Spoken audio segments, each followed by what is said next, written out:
right, ladies and gents, I'm your host Sully. Joining me for another round of Spielberg themed discussions is the one, the only John Holman. Welcome. Thank you very much, sir. Thank you very much. Okay, thank you very much. So yeah, we discussed last time on, we had already done one special on just Spielberg in general, and then we decided, hey, let's talk about his war movie specials, and then let's do one on also, his free movies that dealt with aliens. Was like, no, but for this, let's just talk about just the overall founding of Amblin Entertainment, which he founded with producer couple Frank Marshall and Kathleen Kennedy. It's just like, it's owned by Amblin Partners now, and it's kind of worked side by side with DreamWorks for a while. But man, it's just, anytime you see that ET logo, and you just know instantly, okay, this is a big deal. I see him on the side of every other CBS program now, and Steven doesn't even set foot in the room. He's just, signing off on the paperwork. That's it. We see so many other just like obscure like short films and 3D animations, and that logo will pop up, and I'm just like, whoa, okay, whoa, this is a big. It's not just expensive, but it's a big deal. Yep. Whatever it is. How did you get into a lot of just kind of these various big and small screen like productions? Were you just like a big film buff already, or was it just kind of part of the deal? Oh man, ever since I was a kid, like you say, the Amblin Entertainment logo with ET and Henry, you know what I mean, going across the sky. I was a huge Spielberg fan growing up, of course, with ET and everything else, everything everything he produced, Sugarland Express and Jaws. You're going way back. Yeah, Sugarland does not get enough attention at all. And you're just like, what the hell, guys? He did other blockbusters besides Jaws in the 70s. Oh no, everything. Let me tell you, and he even comes to the forefront now, talking about how Jaws was, how he was, the unfortunate events that stemmed from him making that movie.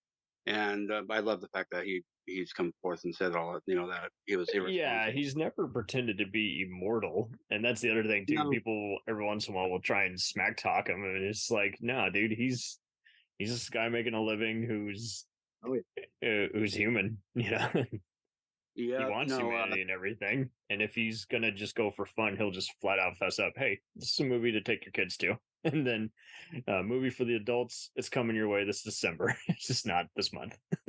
Yeah, no kidding. Spielberg, but like we were saying, is that he's ultimately a household name. I mean, if he didn't plan on that. No one plans on that. He was already, again, just like many of these guys, he snuck onto Universal a lot, and then he convinced the big wigs, hey, I can direct your mystery show, do a good job. Yeah, anything Color Purple, you know what I mean, and Part of the Sun. I mean, and he gave so many of the other drive-in guys a good chance at it. I mean, I'm sure we'll get to it. So Amblin's various franchises include the Gremlins saga for Warner Brothers, Back to the Future, right, Don Bluth, Slam Before Time, and American Tell, and Spielberg's own Jurassic Park for Universal, Roger Rabbit for Walt Disney, and the Men in Black saga for Sony. Yep. And it was interesting looking at their various theme park rides. I was like, yeah, I definitely did the Men in Black and Jurassic Park ride at Orlando, Florida. Universal?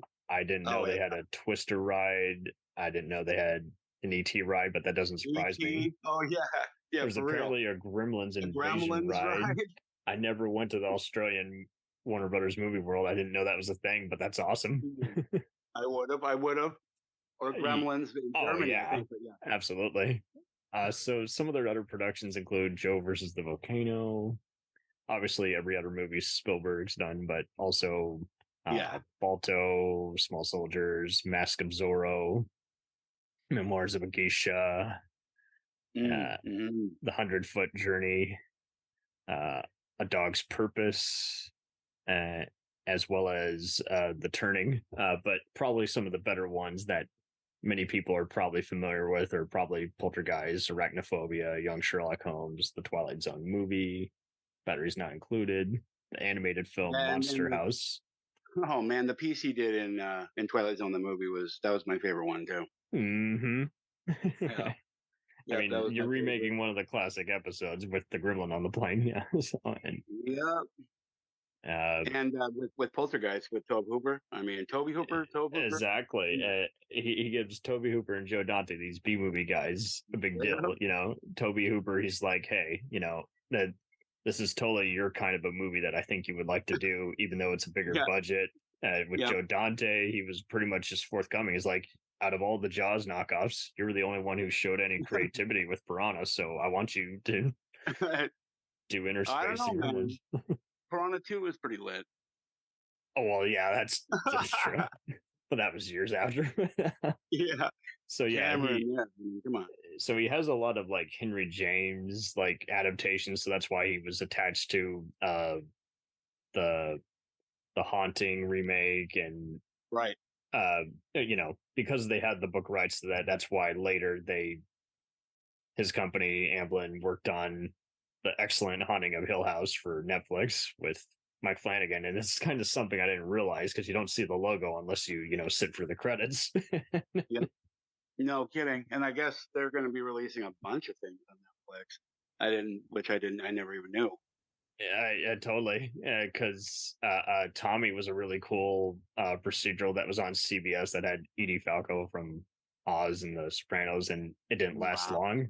But Right. I couldn't believe how it just really wasn't all that advertised. But when they got into animation, like outside of Don Bluth and like for Warner Brothers, where they were dealing with Tiny Toons and Yep. Animaniacs, that's where I was just like, okay, whoa.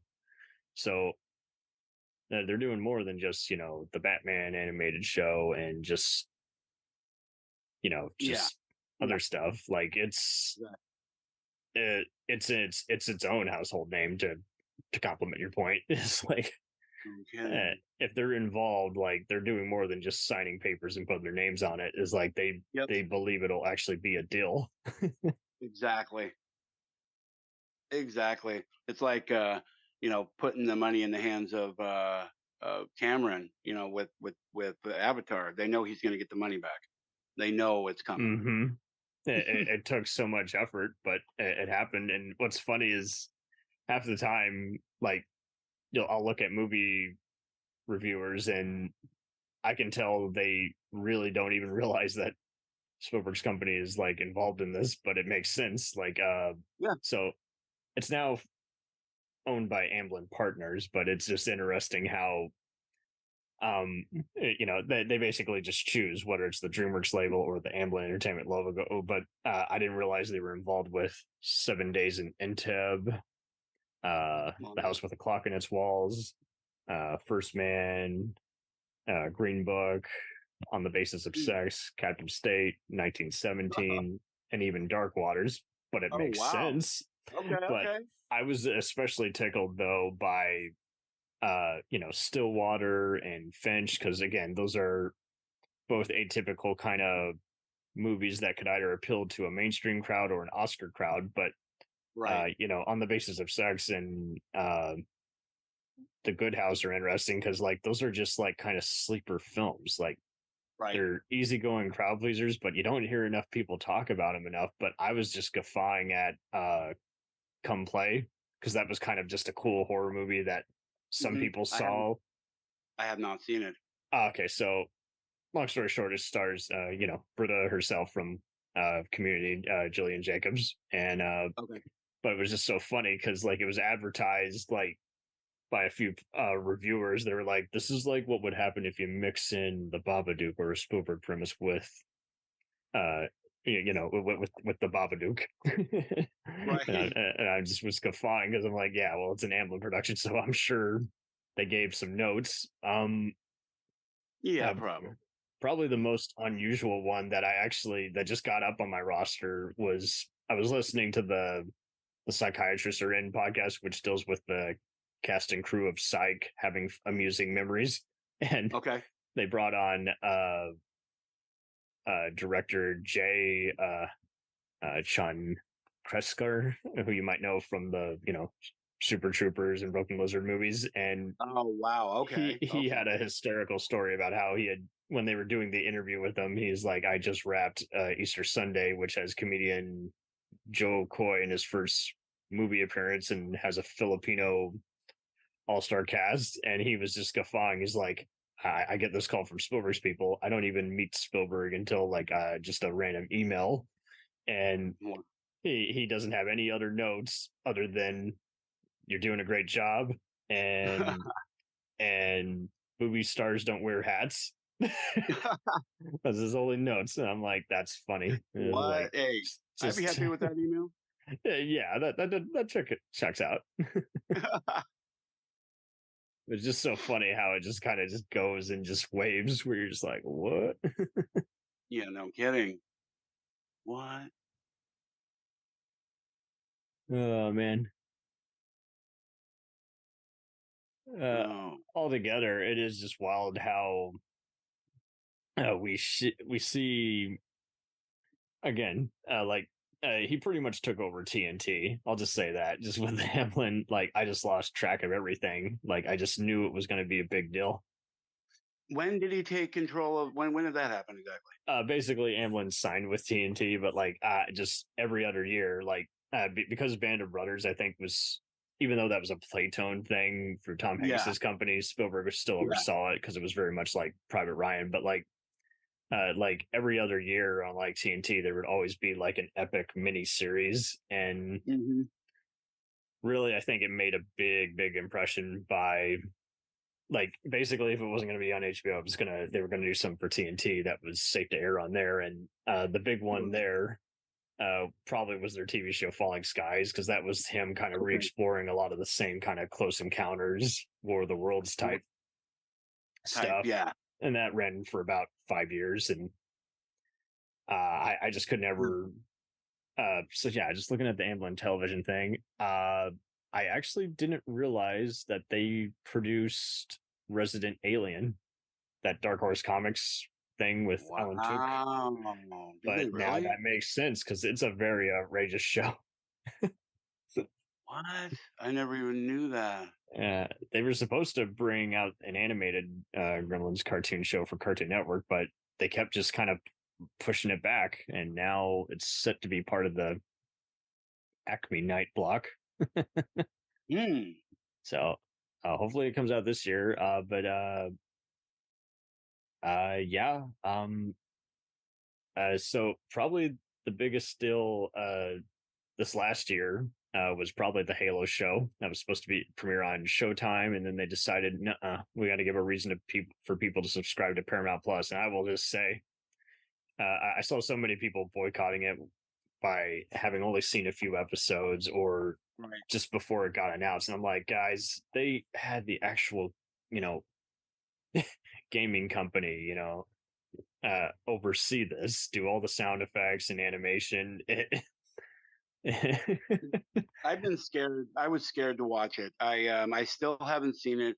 I of course, I'm a hardcore gamer, so I played all the Halo games, but I heard too many bad things from too many people I trusted about even wanting to watch it. Doesn't mean I'm not going to, I think you dig but it. I saw one person freaking out. Oh, he takes off his helmet. I'm like, yeah, but it's not like a Judge Dredd thing where they do it just for the sake of it. They just did it just to right. show him behind the scenes how he's being brainwashed by the fascist government. But that's the other thing too. It seemed like people hated them talking about that thing. It's like, well, if you just go with all the nameless aliens, then it'll just be a bland Star Wars Buck Rogers shoot 'em up.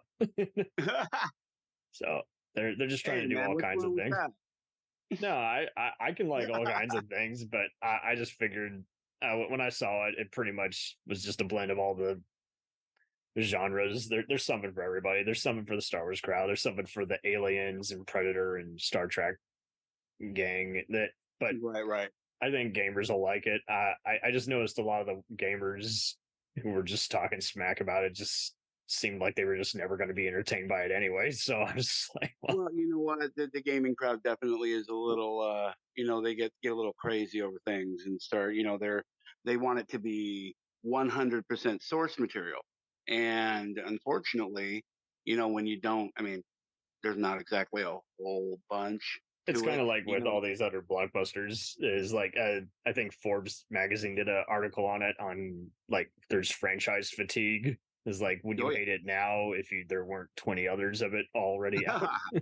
Oh no, no, no, and that's the thing. Like you said, the franchise fatigue just gets it just takes it right out of the mix. I mean, Which like is The why we Walking have Dead. retrospects 20 years later. Yeah. Oh But yeah. yeah, Or Walking remakes, Dead's a send good them to. example. Yeah. Now, what was that animated show? Was that the Gremlins Secrets of the Mogwai? Yeah. It was supposed Yeah, to be on HBO Max and Cartoon Network, but it was right. like announced in like 21, and then I saw a preview of it in 2022, and then yeah, I was just like, when is this damn thing coming out? Yeah, no kid, like Jurassic World, Camp Cretaceous, and man, Yep. But yeah, this year we're finally getting with Tom Hanks's Playtone, the follow up to their Band of Brothers in the Pacific, Masters of the Air, which yeah, deals with just the World War II, you know, that's exciting. bomber That's pilots. exciting. And you I've said been waiting. Masters of the Air, right? Yeah, Masters of the Air. I've been waiting. I've been waiting. I love Band of Brothers. I absolutely love Band of Brothers. I think everyone does typically. Yeah, Every no once in a kidding, while, right? I'll encounter people who haven't seen it, but I mean, it's just interesting to me how it kind of made people remember, hey, miniseries are still a good thing. You just They have are. to make use of all, 8 episodes. And now they've kind of been doing a lot more of it lately, just going back to the whole, just, you know, 13 episode seasons, Yeah, well, people are seeing. I mean, and now that the gaming world is starting to get their just due, you know, because The Last of Us is coming out, and that's, I mean, that's going to blow people out of the water. And Oh, then yeah. that's what they need to do. They need to throw the money into these like they did. Okay, like if they start putting the money into the gaming world like they did with comics, then I mean they're going to blow people out of the water. And because a lot of people, especially during the pandemic, no one knew, you know, anything about games. They still thought games were like Pac-Man. And then they went and they bought their PS5 or whatever, and they're like, "Oh, wait, what?" Hmm. And that, like you said, with the Assassin's Creed movie, it was.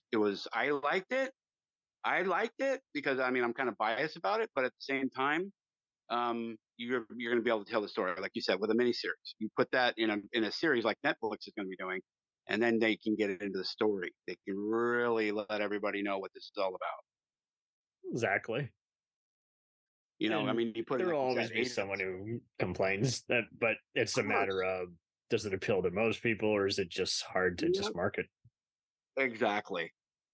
And you know what? You put the money into the marketing, and you get a good director and some, you know, cats to fill the shoes of all the characters, and you're gonna lay something down, and that excites me. Right? Oh yeah. Oh man.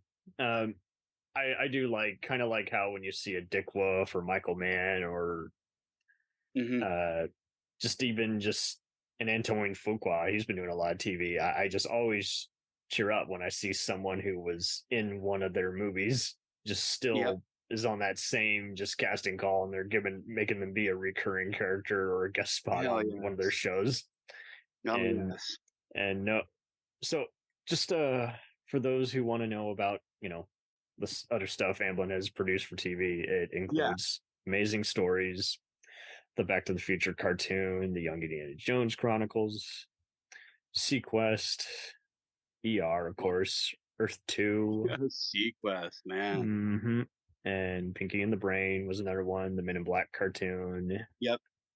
I did not realize, I knew that they had produced, again, Terra Nova and The River, but I didn't realize that they were a co production with The Americans Mm. and uh, uh, Roswell, New Mexico, and some of that other CW crap that's kind of out now. But they also did Yeah. Yeah. Yeah. Brave New World for Peacock, which didn't last too long. But it's interesting how um, basically they just had a few others that kind of just slipped through the cracks. Like I knew about Under the Dome and the Whispers and never saw them, but I just knew they were a thing briefly. But one thing that I found kind of funny was just I remember seeing a report about a guy who, you know, won a blacklist project where basically he, you know, they bought his idea and basically he gave notes to the writer's room. He could interact, but he couldn't change the overall thing because something had to go in the can. But I just thought it was interesting how Extant, you know, became kind of a hit show on CBS for 2 years with Holly Berry. And you know, that's kind of getting a second life now that it's on, you know, the CBS Paramount app. But I just thought it was interesting because I just knew so much about it. But again, I never had a chance to actually see it. But then that was even more interesting because then it came at that rare time where then movie stars were doing small screen TV and it was all cool now after being kind of a where you go when your career just doesn't go anywhere. Then I saw, you know, just anytime there was like a sci-fi show, I was just never surprised when I would just see that logo just pop up at the end because I was like, yeah, it's a big deal because they're looking for that thing that just gets you. And, you know, if the network still screws up or doesn't market it, then, you know, so what? But like, yeah, Public Morals, that was a cool kind of 40s or 50s. I can't remember the exact era, but it was just a cool show. And, you know, it had Edward Burns from Private Ryan. And it was kind of just kind of following in Mob City, but not just as like TNT was doing the whole let's do a throwback to old school kind of noirish theme stuff with some gritty stuff for a mature audience. And then they did a one on the Minority Report, you know, based on the book and movie of the same name, and it was bad. I tried so bad. I haven't even seen we barely got for free episodes, and I was just like, no, I'm tapping out. It just doesn't have anything appealing. The cast is doing their job. The visuals are there. Just whatever you put in the can just is very unimpressive. But they did cancel another show that I thought was really good that Amblin produced called Reverie, and that kind of dealt with some, again, virtual simulation. It was kind of similar to The Cell and kind of The Matrix, but kind of doing its own kind of thing. How does this person heal by finding all those virtual realities? And so since I'm a cyberpunk junkie, I ate it up and I was like, why is this not getting any attention? This has a giant cast. I'm sad about a lot of things like that. When something doesn't get all the, you know, it's like you're sitting there going, this is absolutely amazing, folks. We'll return after these messages. Do you ever find yourself thinking about who would win in a fight between Goku and Superman? Hi, I'm James Gabsy, and on the Who Would Win show, me and my co-host Ray ignore anything important happening in the outside world and debate fictional battles between characters from comics, movies, and video games. We got a new show every week, and almost always am I the winner. Yeah, not true, Ray. In the past, we've discussed such matches as Captain America versus Darth Vader, Solid Snake versus the Iron Giant, classic matchups like RoboCop versus Terminator, and even the Muppets versus Sesame Street. That one was crazy. So if you're a fan of geek culture and love a spirited debate, check out the Who Would Win show wherever you get your podcasts, or check us out at whowouldwinshow.com.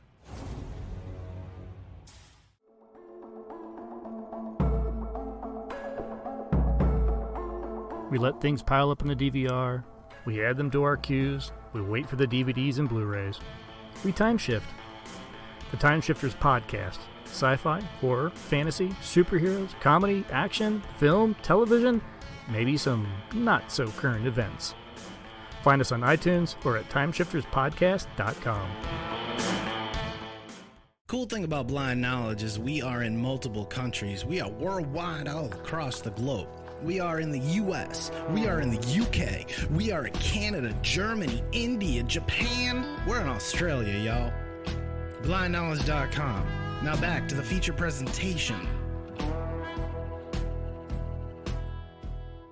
Dragon Ball Z, One Piece, Naruto, all things that we love, all manga that were originally published in the legendary magazine Weekly Shonen Jump. But not every series can run for 300 chapters and have a hit anime. This is David. This is Jordan. We're the hosts of Shonen Flop. Each episode we look at manga that ran in Jump that didn't quite make it. We discuss what it did wrong, what it did right, how the series could have turned itself around, and ultimately, was it a flop or not? We're on all your favorite podcast apps, and you can find us at shonenflop.com. Keep on flopping, floppers. And you don't have the money for all the you don't have the money. Otherwise you would. Oh, totally. And I would lose track just because Cartoon Network and all the other channels would re-show a lot of the Warner Brothers aired material, because there was Fox Kids, and then but Kids WB, that was a big deal, and I forgot that they owned part of the Casper the Friendly Ghost saga. But I just was always just blown away by is like, okay, these Animaniacs, Pinky and the Brain, and all these Tiny Toons, they're all in the same universe. It's the Warner Brothers verse. Yep. And so you know what I was sad about? I was sad about the river, man. The river. I really wanted to see more of the river. It was, again, I think it came out of that awkward time when you had to be as crazy, as, again, Lost, Battlestar Galactica, 24, or even Jericho. Mm-hmm. And much like Jericho, it just would always, it didn't matter how you scheduled it, there was just too much at that point where people either had, they either had TV, but they may or may not have a TiVo or a DVR that they could digitally record it. Yep. Yeah. Plus, I think the river was a little too out there for people. A lot of people don't like too. I mean, you start going too out of the box, and they don't know what to do. It seems like a lot of folks. You don't know how much of it is, and that kind of launched Jason Blum's career before he formed Blumhouse. Mm-hmm. Right. And you were talking about Falling Skies. Was that you? I was talking to you about Falling Skies just now. Yes. Mm-hmm. Okay, Falling Skies. That's right. TNT. Yeah, it was a big deal. TNT, was always kind of being the taking over my summer every other year.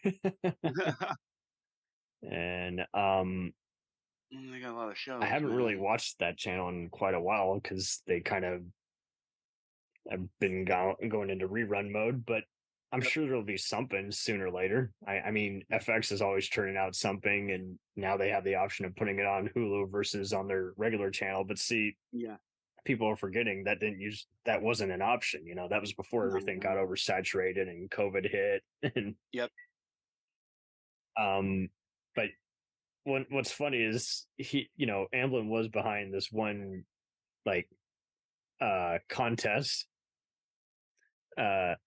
show that was like on Fox, and I'm sure you heard of On the Lot. It was basically Spielberg and his pals would judge who would be the next director. It was making reality TV kind of fun, but again, because of whoever the hell scheduled it, it just never worked out. And I knew only about it because Entertainment Weekly did just such a big take on this should have been the next big reality show that goes on easily. And whoever the hell scheduled it just really fucked it up to where you're just so did it ever have a chance in hell? Because that sounds interesting.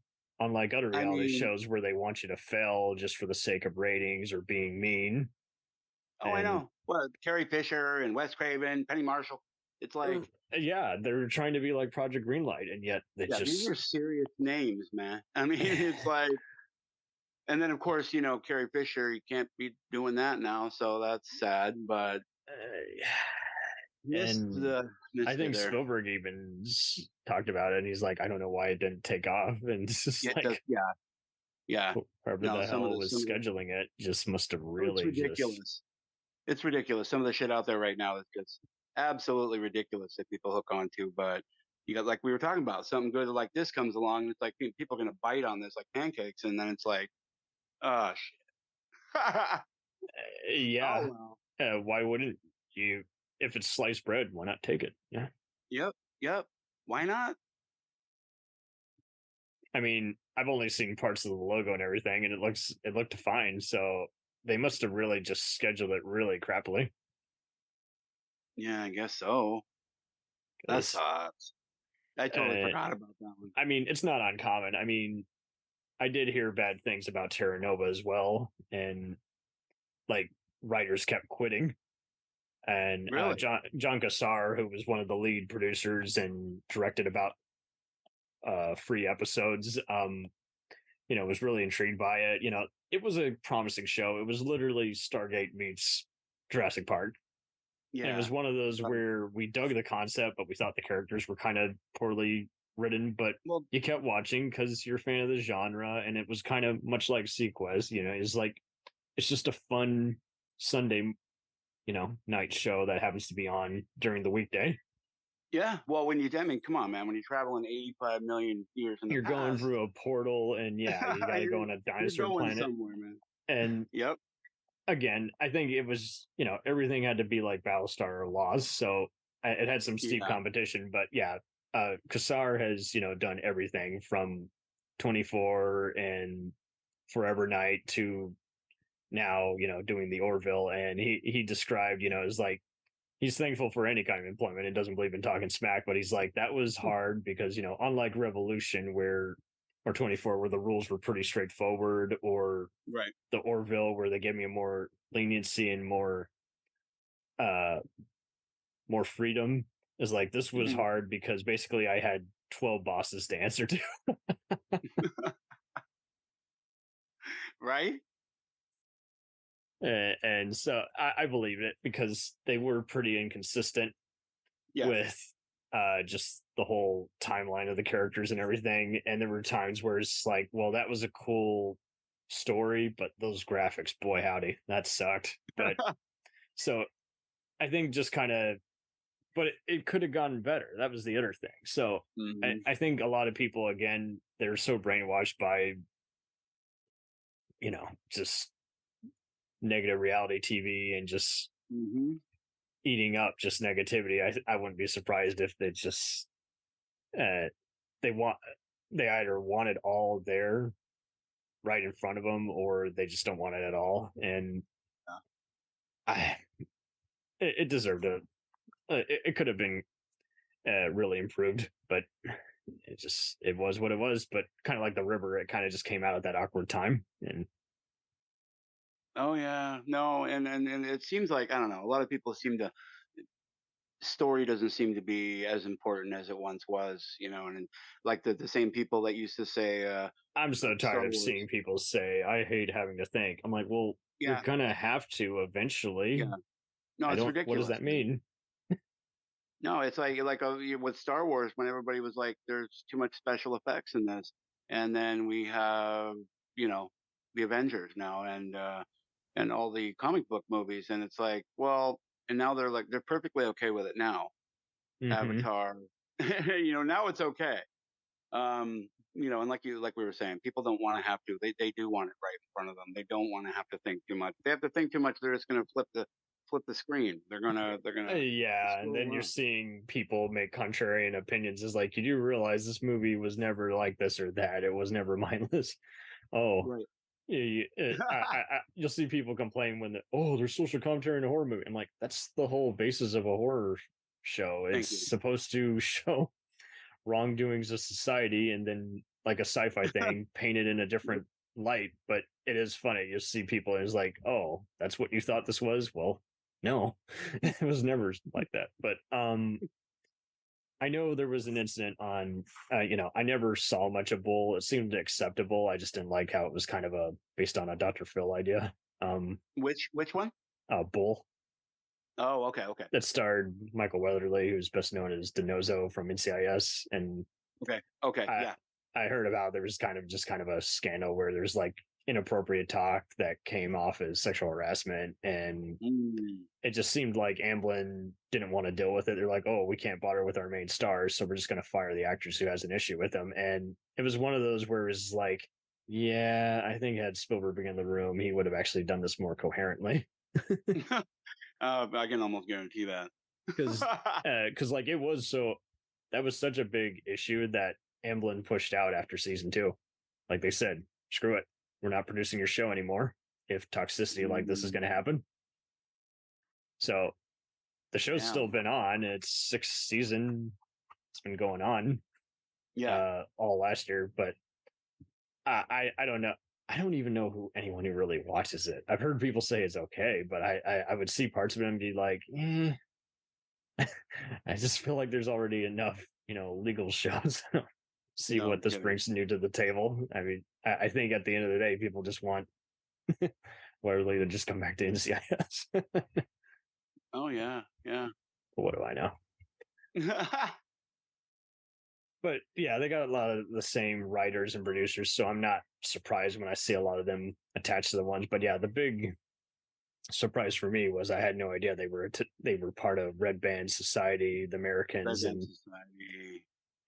the Borgias. But a lot of those are just co-productions, like right. Everyone's splitting the bill.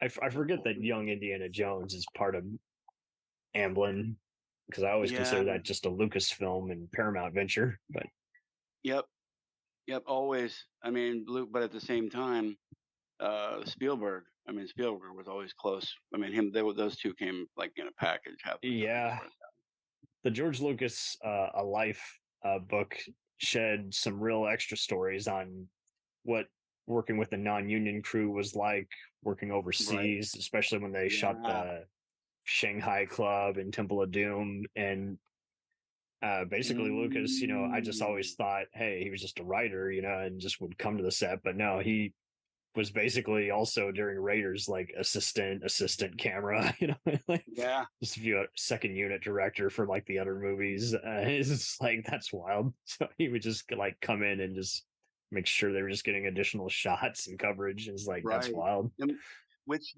book was this? George Lucas A Life, and I recommend it to everybody just because it just gives you a better idea of what Silicon Valley was before it was really Silicon Valley of today. And just I mean, there's already a good documentary on Industrial Light and Magic on Disney Plus, but like it gives you some other ideas on, again, his failed marriage to the editor gal, Mary Lucas, who saved. My grandmother lived in Belmarine Keys, which was right around the corner in Northern California from Lucas Road. His property was like 10 minutes away from where. Oh, really? Yep. I knew some people that got to go on his property, and go to his theater and do all that. But it was, from the sky is the only place I ever got to see it. It looked amazing. But it has to be. Yeah, it was. I had some friends that worked with Lucas Sound, and then LucasArts, basically right before Disney booted them all out. Oh yeah, just booted them all out. They were working on Force Unleashed 2, I think was the last thing that they, I think so, yeah. And then they got into the argument whether it was canon or not. It's like it, and I do like how this new the canon thing, if there's any good thing that's come out of that toxic Star Wars back and forth arguments, has probably been that the fans themselves can still decide what is or isn't canon. Yep.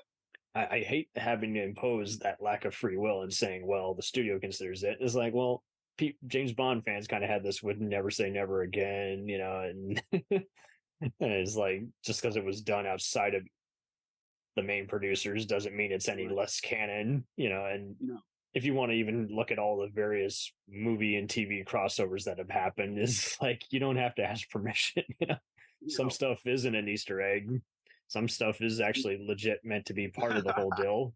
If you want to even get started in the St. Elsewhere universe, that'll really hurt your head. But it's just even funnier how it's like, you don't have to ask permission. You can consider it a sequel, regardless of whether it's in the box set or not. I mean, Steven DeSouza and Joel Silver reuse a lot of their same mini characters. So,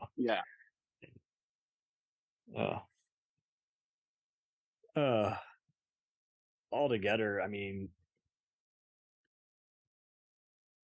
I think a lot of people are just like opening up to there's plenty to rediscover in this whole resume of stuff from Amblin, but oh yeah, it would be fun to do a poll on where did people first see this logo? Was it at one of the Blockbuster movies, or was it at, watching reruns of Tiny Toon or Sequest?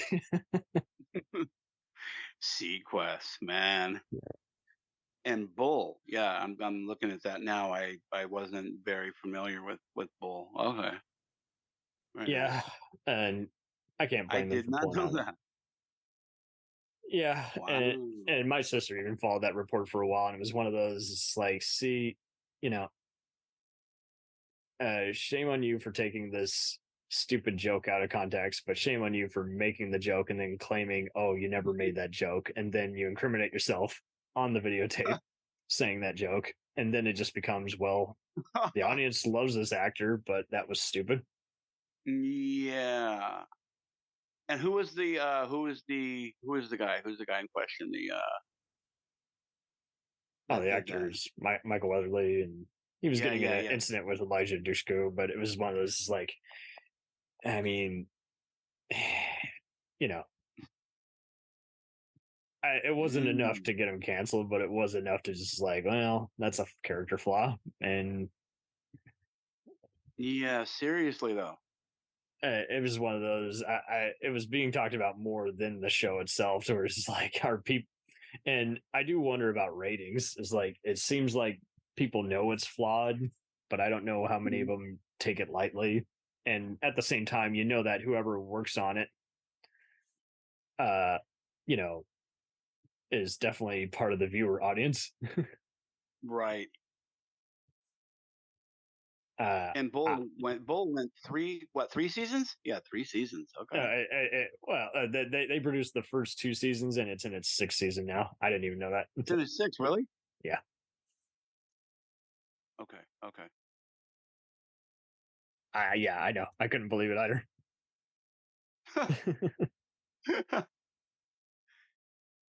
6 seasons. Okay. 6 fucking seasons. That's where CBS kind of gets mocked, because it's kind of just the procedural channel. I mean, don't get me wrong, I watch the FBI's, but that's because it's a Dick Wolf thing. Why I tune into this? Yeah. Overall, I mean, again, Amblin, I can't blame them for revisiting a lot of their new stuff and continuing Tiny Toons, and seemed like their rehash of Amazing Stories, I guess it didn't get picked up for another season because it was just kind of, it came out when Apple wasn't being watched right away. Mm-hmm. And I mean, altogether, I think they'll keep finding new venues. I'm sure it'll be a matter of time before they take over Peacock or produce something for Disney. Right. There's just a lot of documentary shows that I still want to see, including ones that have directors talking about 40s and 50s directors who covered war topics. That looks interesting. Yeah, that does look interesting. Oh yeah. I was just looking at the Amazing Stories. There's a few things on here I had no idea. I always got it mixed up with like the storyteller. The what now? I always got Amazing Stories mixed up with the storyteller. Oh shit. That's okay. I got Laurel Canyon mixed up with something else entirely as well. What the hell? Oh yeah, okay. Yeah, completely inappropriate, but whatever. Damn.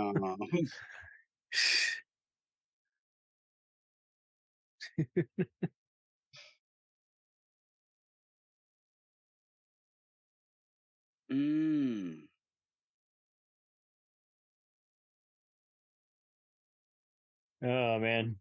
Altogether, in pop culture, how many of these would you say are really big with viewers? Which ones will they probably be more familiar with? Probably. You think in pop culture? Yeah, you think it'd be Tiny Toons, Sequest, or even Falling Skies? Unfortunately, yeah, Tiny Toons, definitely Falling Skies, like you say. People love sci-fi, man. They're There doesn't even have to be a story. There can just be explosions and special effects. And you're good. You know, like Oh, people, that's people every are about movie. eye Look at candy, Fast and man. Furious. Yeah, no, they're about eye candy. It's about how many explosions, Michael Bay style. It's like how many, like we were talking about. People don't want to think, man. It's kind of like when they go and they're watching, like when Crouching Tiger was released, and people were complaining about the subtitles. People don't want to even have to read. Okay, they want to Hmm. sit there. They want the bombs going off. They want to eat their popcorn. They want to leave and go, wow, They that want to was be that was assholes, great. bring their Yeah, babies because they're too cheap to hire a sitter and let you enjoy the no, movie. no, seriously. So it's really I lost hard. track of how many of that. I got carded around late 2010s for a movie that was rated R for language. I was like, seriously? So these people, these same assholes can let you take your 6-year-old in to watch Saw 9000, but I gotta get carded for a movie that's, it's a matter of how much will be tolerable. It's like I'd rather No, you see a rude comedy with words you shouldn't yep. know at that young an age versus see an extremely violent or very perverted movie. Oh man, in 2017 or 2007, went to we all went to see Halloween. Zombies Halloween, and this woman comes in and she's got 4 little kids, and I'm talking like 4, 5, 6, and I'm turning around and I'm like, hey, how you guys doing? And she goes, Happy Halloween, like that, and I'm like, this is a whole different Halloween. And then 10, 15 minutes into it, they were shuffling out of there, and they're gonna not let you in for bad language, because they're shifty language, but they're gonna let a whole family into Halloween. Okay. Right. Some of it almost seems like intentional sabotage. Hey, uh, it just like, okay, so the big movie you can take people to see, but you got to card them all the other independent movies or other stuff, Hmm. or Yep. movies you hear are controversial. It's just Yep. like I knew plenty of even film buffs who were my age at that time, 16 to 18, and they went to Yeah. all the art house theaters as much as the big budget movies. They lived and Oh, thrived on movies on their Fridays hell after yeah. school, Yeah. and people assume, oh, because your age, you must not be, mature enough. It's like there's plenty who get it. They maybe Oh, shouldn't watch it, but that's what it is. oh yeah. Oh no, seriously, man. I miss those days. I miss being able to go into catch double features with Beverly Hills Cop and Pee Wee's Big Adventure. You know what I mean? You're right. Just the cult movies, the very Hell definition of a cult yes. movie, and cult movie seems to be jumbled now. Now people seem to think trash like Sharknado. I'm like, no, I'm not talking intentionally bad. Sharknado, man. It's amazing how many people flock to see these movies. It's Oh absolutely yeah, and now we kind of got wars with, is it on streaming versus this? And I'm just like, well, yes, who cares? it's pretty much the same as you renting a direct-to-video popular movie like the Puppet Master series, or seeing a series of made-for-TV mysteries. Is like, well, however it gets released, that's how it gets released. Yeah, yeah, like Like people will say, the I've way never Disney seen does. this or that. Is like anything can be good if they apply it. It might Yep, be infamous for that, but you can just say that just about any other big budget movie. It might be bad. hell yes. Where did all the money go? Well, it went to all the stars. Yeah, yeah, and that's the thing. It's just like my whole fucking problem with the older gaming movies. It's like when you give something a $25 budget, Yeah. what the fuck do you think it's going to be like? Mm-hmm. Crap. Like Cinderella 3. Wait, that's a movie? Hey man, that's direct to video. That's how Disney does it. Oh yeah, yeah. Mm-hmm. I know Gotta what you're love- talking. Yeah. Oh Yeah. boy. Well, and yeah.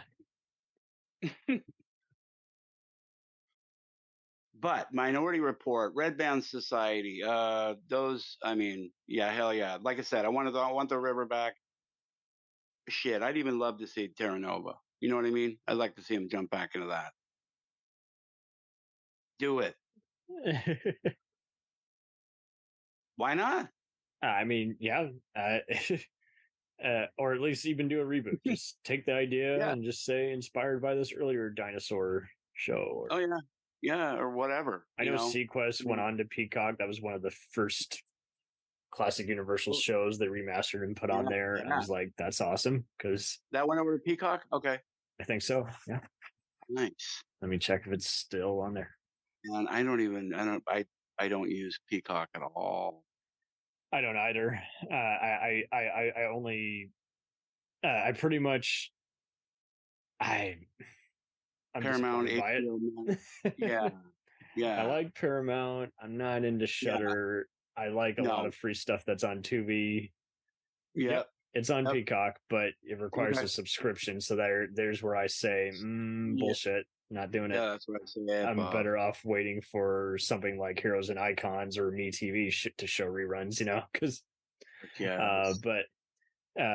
well, and all the other shows that they had on there, I was like, see, they're on TV all the time. You could literally save money by just, if you already got cable, just recording them, But, I want to see a reboot of the others. I want them to do a new series and throw some money down. For the longest time, I thought that was part of their deal, but it wasn't. But yeah, Peacock has a few new shows that you can watch for free that are exclusives. I'm like, good, because it looks good. I like the creators involved with it, but I'm not going to pay for it. But nope. There are comedy shows that they had, like, I just canceled the subscription that, within 48 hours. I was like, okay, I saw as much as I need to. It's just not enough, Yeah. Like, sorry. Just literally pay for the Psych movies, right? And then just cancel. Like, that's all. I guess so. That's how it was for me, because it's like Psych is just kind of immortal. Like, I have yet to encounter anybody kind of like Community who has said I don't care for it. Right. No, there's gonna be, like you say, there's gonna be like Band of Brothers. I mean, I've never met anybody who said, "Oh, you know what, that sucked." Yeah, I've never heard anyone say boring or too long or pull that was crap. Lord of the Rings. It's good, but it's not my thing. I've never. No.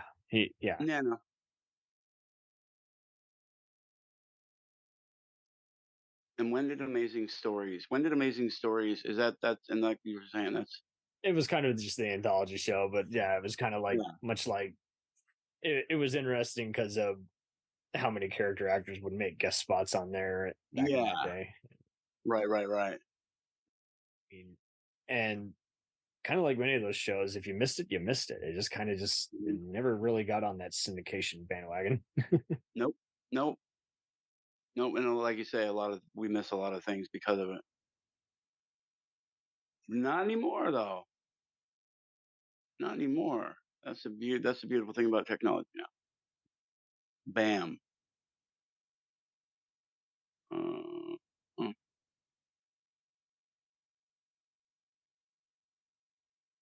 So, my brother, where are you coming out of? I am located in the thick of Dallas, Texas, where there's a lot of Kyles and Karens refusing to mask up. But I got out of my comfort zone. It was cool seeing some Christmas lights and other stuff. Yeah.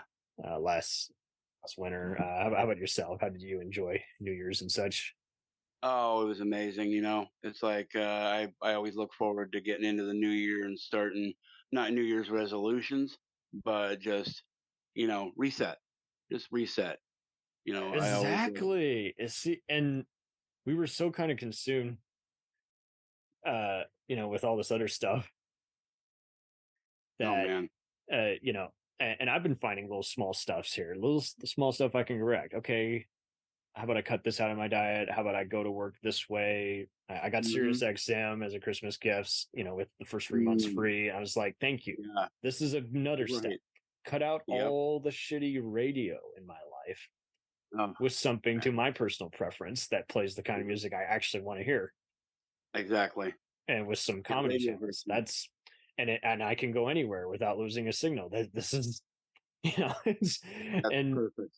And so many people just want to kind of just, like you say, oh, something costs too much. It's like, well, then you lose the right to complain because you don't want to invest in it. If you don't want to eat healthier, and realize it's going to probably be 40 plus bucks a month to eat healthier and save you a trip to the ER instead of whatever crap's in, yeah, sure you can get it, but Yep. and No, you got to be willing to make the change. You got to be willing to put in the work. you got to do the transition. You have to do the transition, and I get it. It is a pain in the ass. There are still some things where it's like, no, I'm just not going to make time for that. But I'm going to complain about it. That's fine. No, man. So yeah, that's same thing here. Just making all the little, and we're not talking major reboots here. We're talking, just a little bit of, just like you said, just get the garbage out and, yeah. Yep. Yes, yes. Hell yeah. But in Washington, it's, oh yeah. With Brazil kind of doing their own version of January 6th, I wouldn't be surprised if there's just some more whoa, that happened, and that's not acceptable. And I think a lot more people are just the bad apples out there are gonna probably play more and more games, and I hope so. It's kind of gonna go, I think, to the typical deal, kind of like with how district attorneys act. If you can't get them on this, you get them on another thing that gets them the boot. I think that's what it's going to be. If we can't get people like Marjorie Taylor Greene, out for being a crazy person, then we got to get them out for another way. Oh yeah, we'll find a way. Yeah, we will.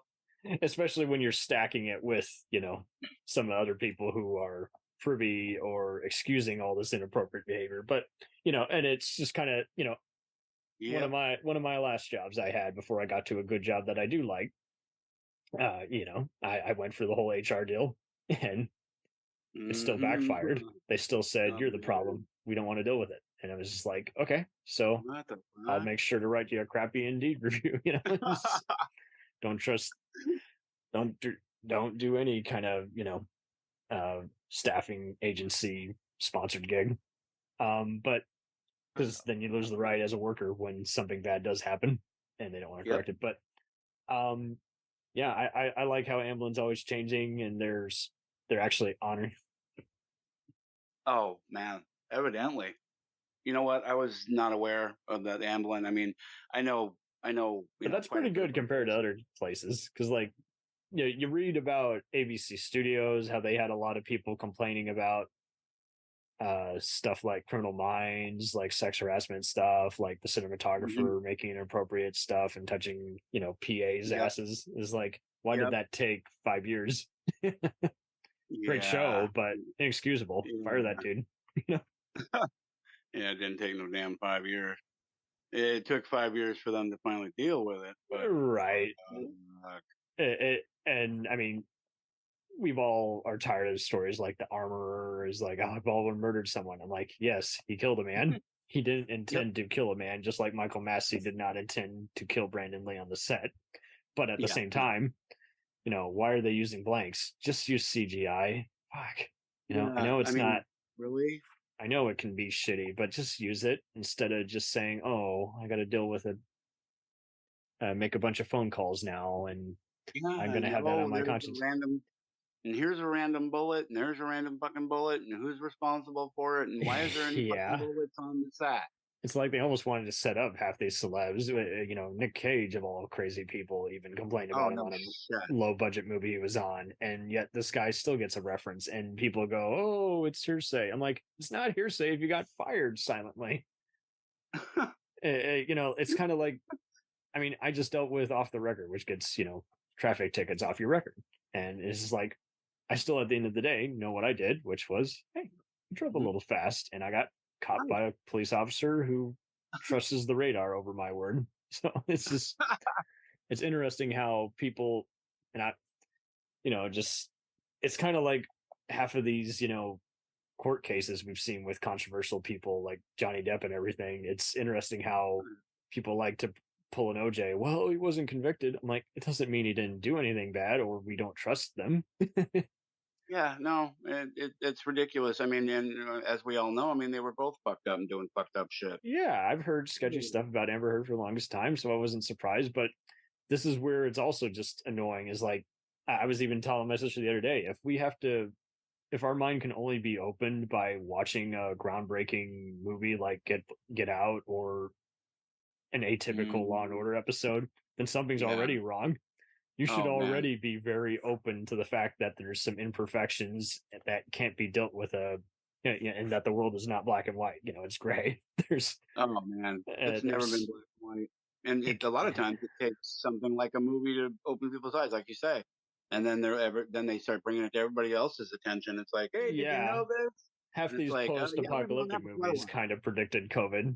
And I knew guys in high school back in the 2000s who were kind of like some of the guys portrayed in tonight's programs that we discussed. Is like, I knew douchebags like that who were definitely like the ones in maybe E.T. who would be the bully in the school, or be the guy, be that like that person in War of the Worlds who wants to get on the freight by any means necessary, even if it means killing a civilian. Oh hell yeah. Half these Z grade apocalyptic movies actually have realistic ideas. They're just not well done. But they're on the money in terms of how someone would act if they wanted a cure for whatever, and just to get their hands on it. Oh, no doubt. Like Homeboy in Titanic, grabbing up those kid, that kid, and hey, this is mine. I'm getting on the boat. What? Absolutely. And I gotta applaud him for doing all these kind of expensive throwbacks to all these kinds of movies, and instead of just going with the atypical thing. I mean, I agree. It's just funny how they produced ER for the longest time, but it kind of was just mainly John Wells's baby, and they were just doing the additional funding. Spielberg just provided the notes because he's like, hey, Mike Crichton, you gave me my blockbuster movie, Jurassic Park. I'll just give you my notes, which is this character survives the pilot, and you got yourself a hit show. It's just funny how they make just the little minor alterations. They don't want to impede on the creativity process, but they do want to give you what they think will make it successful and make it a crowd pleaser. And unfortunately, like you say, there just seems to be too many others who want to cater to the lowest common denominators. Like, okay, just the star and that's it. It's like, well, the 70s approach doesn't really work nowadays, guys. It does, but it doesn't. Like, people will see it and then they'll bitch about it, and then I do hope that more people who kind of like the Blu-ray companies can kind of just scout out and see what people are actually saying instead of trying to influence the vote on social media. Oh, no kidding. And then go out, and then they, review bomb every fucking thing until it turns into dirt. And then everybody's like, oh, that must suck. That must suck. Yeah. Oh, boy. Well, John, where can we find you on social media? And what do you blog about? Oh, you know what?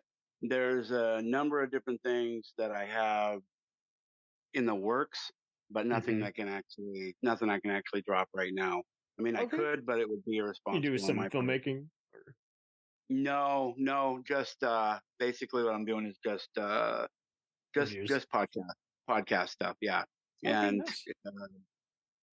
But let me tell you, I definitely have a lot of stuff I'm working on, but there's too much right now. In fact, that's the point. That's one of the things I've been talking about is is cutting down a lot of what I'm trying to do and just start doing something. And so that's coming into the new year. That's what I'm going to be doing is so I can get some stuff out there versus talking about getting some stuff out there. Mm-hmm. You know what I mean? Well, but we're all struggling, but the sooner we make time. I'm gonna stay in touch with you though. Let you know when all that comes to fruition. Exactly.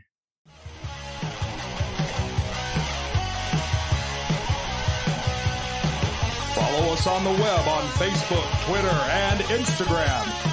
The podcast is available on Podbean, Spotify, iHeartRadio, Anchor, Apple, and anywhere else podcasts are available. Feel free to review our show and leave comments on any of those sites. Thanks a million for listening. It's a